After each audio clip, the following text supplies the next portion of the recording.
It only goes for 15 minutes, so we gotta. Is it recording right now? Yeah. Okay, go. Hi, my name's Logan Barr, And I'm Sean McGaffigan. and our senior project is inventory management for Atlas Copco Mafi Trench. Our technical advisor is Dr. Tolly Freed, and our administrative advisor is Dan Waldorf. Today we're going to first go over our problem statement and then dive into the current state of Atlas Copco's inventory, then look at our design alternatives and associated literature reviews, and then analyze and test our design using appropriate IE tools, and then give our recommendations and talk about how these affect the organization, and then lastly finish with our business case.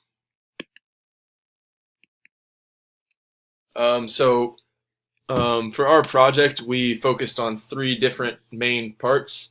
And for the first part, we talked about the. Skipped the problem statement there. Our problem statement is that the Material Control Department at Atlas Copco Mafi Trench suffers from an excessive waste of time and resources spent on cycle counting.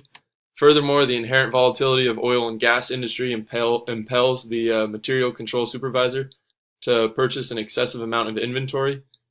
Additionally, many of the inventory bins are extremely heavy and present an ergonomic hazard to employees.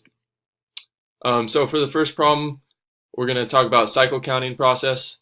And basically what you see here is all the small blue bins that they go through and cycle count randomly once a week.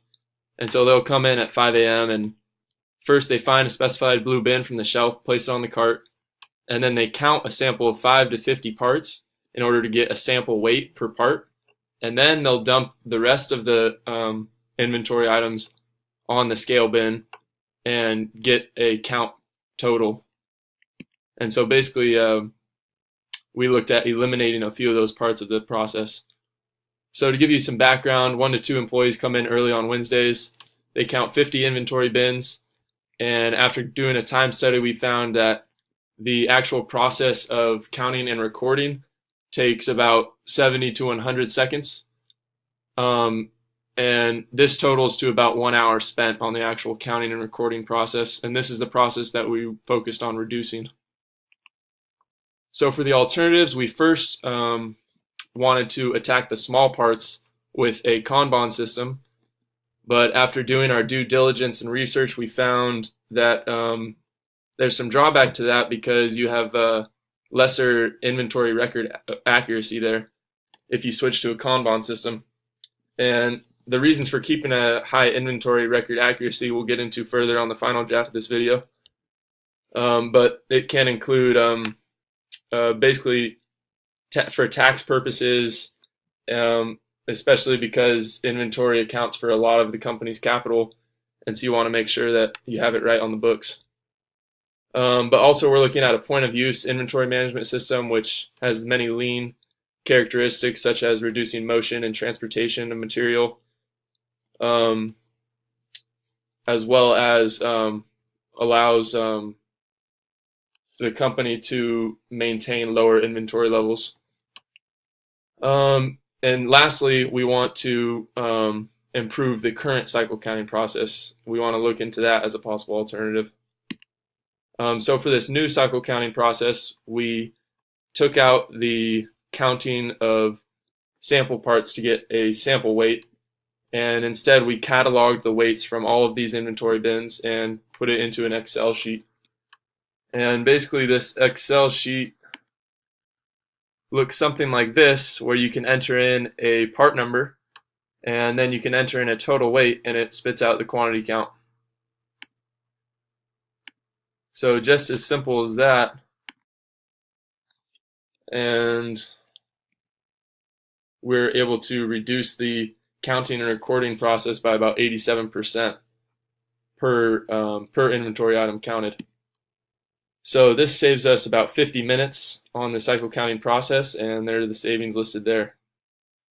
And with no initial investment or upkeep, it makes for a pretty good idea to go along with.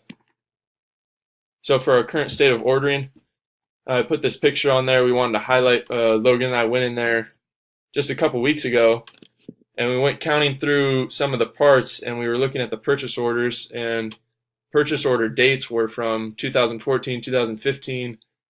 And basically what we found is that there are about $90,000 worth of inventory that has been sitting on the shelves and has not been touched for the last year and a half.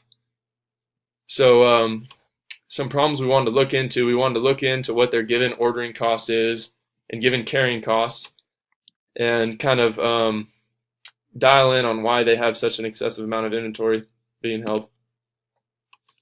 So for order quantity alternatives, we want to analyze why they have the current values for holding and ordering costs. Basically, should they be putting more of an importance on the carrying cost?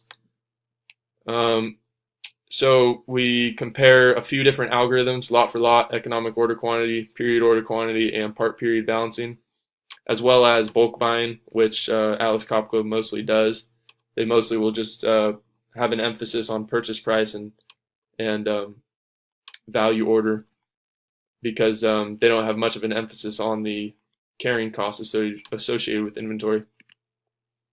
So for our design, after doing a research, we found that it's typical for companies, especially companies similar to Atlas Copco, to use carrying costs about 27%. So we use that in our algorithms, and some other Atlas Copco fixed lot sizes and safety stocks were considered. So with this data, we made a automated and manual calculator for Atlas Copco to use. And basically how this works is, let's scroll up here. You can enter in the demand, part number, price per part will come up, and some graphics there that are easy to follow. And if you want to look, you can compare the price between bulk buying, here you see $1,500, or EOQ purchasing, and here you see $1,320. So a decent amount of savings per year there.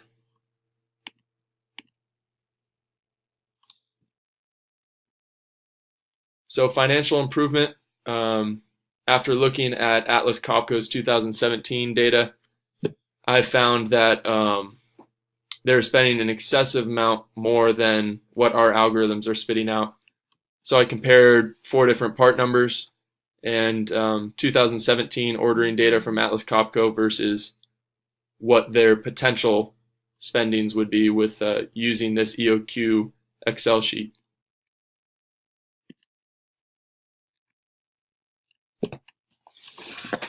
So currently, when Atlas Copco is cycle counting their small to medium-sized purchased finished parts, all these parts are kept in bins on shelves that are stacked about 5 or 6 rows high, up to about 8 or 10 feet.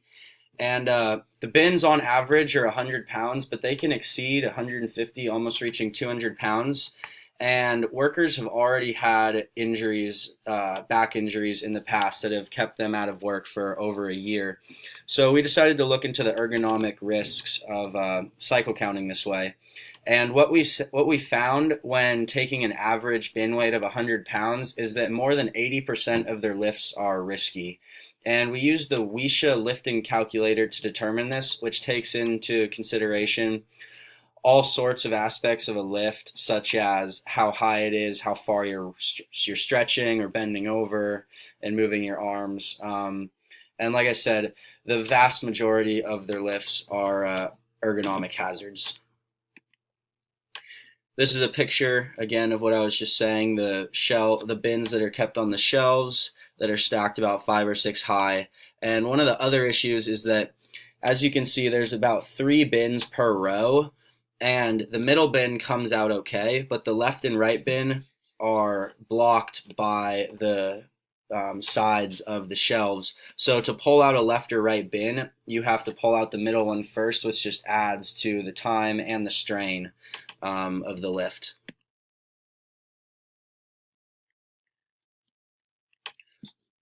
So for our ergonomic alternatives, first we thought about bins that could be rolled off of the shelves. Think bins on rolling tracks.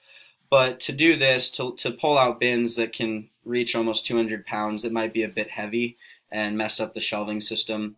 So we also looked at reorganizing the items in the bins. And if you look at this picture on the left of the plates in a poker chip looking stacker, the Atlas Copco has a lot of circular parts, and so if we stacked them in bins in this way and knew that different heights in the bins meant different number of parts in that stack, then they could look at it and just get a quick visual count based off the number per slot. We're also looking at acro bin dividers, where you buy special bins where you can customize the dividers in them to sort items within the bin.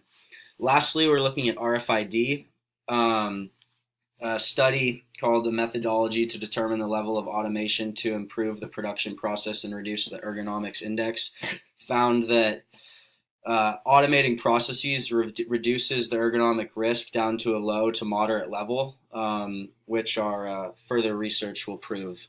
Lastly, RFID leads to high inventory record accuracy and gives the greatest reduction in cycle time. So it's kind of a bang for your buck, kill two birds with one stone for the cycle counting and ergonomics. This is a little model of what a potential bin could look like where you would sort them. I'll come back to that in the final draft. And this is the Wisha lifting calculator conducted again with an exaggerated maximum weight of 50 pounds instead of the bin average weight of 100 pounds. The reason that we use 50 pounds is because on average the parts in the bins are probably anywhere from 10 to 30 pounds, but we wanted to see like for the heaviest parts, is there still an ergonomic risk? So we put it at 50 pounds, and when we did this, we still found that more than 70%, it was more than 70% safer than the current state. So this is a great improvement whether we reorganize the bins or use RFID. Now the business case for ergonomics, I haven't put in the bins yet, but for RFID, the initial investment is around $20,000, and you're seeing an internal rate of return of 26%, which is greater than our estimated discount rate of 10. So that points that RFID is a good option. The return on investment is almost 200%, and the payback period is 3.25 years, which is interesting to note because we assumed that the average back injury is about $31,000, and we assumed that one injury occurs every 5 years. So in less than the time of one injury, they would make their monies back on the investment.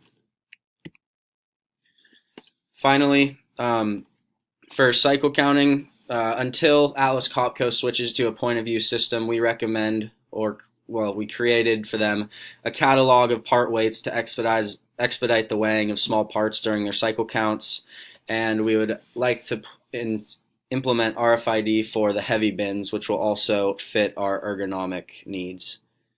Order quantity is in the works. Finally, our organizational impacts. So obviously changing the ordering methodology and the cycle counting process greatly impacts the material control department. But the material control department is young and eager to try new technology because they're always looking for a way to make their processes easier and faster. The material control supervisor has been ordering the same way for several years now, so it might take a bit of time for him to get used to the new ordering methodology, but I'm sure once that he starts using it, he'll see the benefits.